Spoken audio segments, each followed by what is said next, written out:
జగన్ ప్రభుత్వ ఫ్యాక్షన్ రాజకీయాలకు బలైపోయి గత 5 ఏళ్లలో అనేక తప్పుడు అభియోగాలు, అక్రమ సస్పెన్షన్లు ఎదుర్కొన్న విశ్రాంత ఐపీఎస్ అధికారి ఏబీ వెంకటేశ్వరరావుకు ఎట్టకేలకు రిలీఫ్ దొరికింది.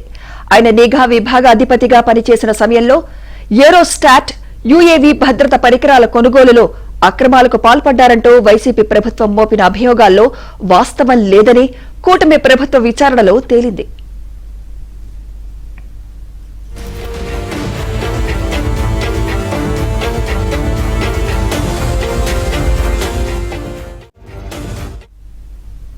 అప్పట్లో భద్రత పరికరాల కొనుగోలు ప్రక్రియలో రాష్ట్ర ప్రభుత్వానికి ఎలాంటి ఆర్థిక నష్టమూ జరగలేదని నిర్ధారించింది. State Trading Corporation of India Limited ఆ నిధుల్ని వెనక్కి వెల్లించేసిందని, ఆ టెండర్ల ప్రక్రియ కూడా రద్దయిందని తెలిపింది. గతంలో అభియోగాలపై విచారించిన అధికారి ఏఓసీ పత్రాలు, పీఓ సబ్మిషన్లకు భిన్నంగా నివేదిక సమర్పించారని వెల్లడించింది. ఈ ప్రక్రియలో ఏబీ వెంకటేశ్వరరావు, ఆయన కుమారుడు ఉల్లంఘనలకు పాల్పడినట్లు ఎలాంటి ఆధారాలు లేవని తేల్చింది. ఈ నేపథ్యంలోనే ఆయా అభియోగాలకు సంబంధించి ఆయనపై తదుపరి చర్యలు ఉపసంహరిస్తూ ప్రభుత్వ ప్రధాన కార్యదర్శి నీరబ్ కుమార్ ప్రసాద్ నిన్న ఉత్తర్వులు జారీ చేశారు.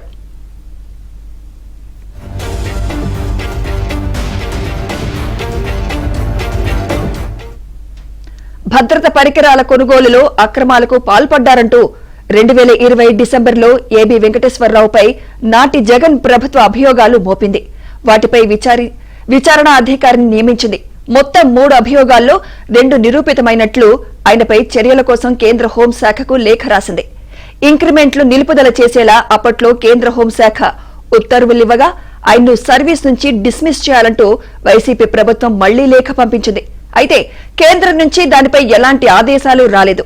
ఈ ఏడాది మే నెలలో ఏబీ వెంకటేశ్వరరావు పదవీ విరమణ చేశారు.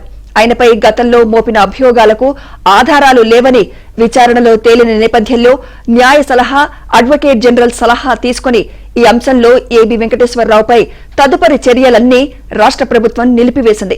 ఫలితంగా ఆయన పదవీ విరమణ తర్వాత లభించే ప్రయోజనాలన్నీ యథాతథంగా పొందనున్నారు.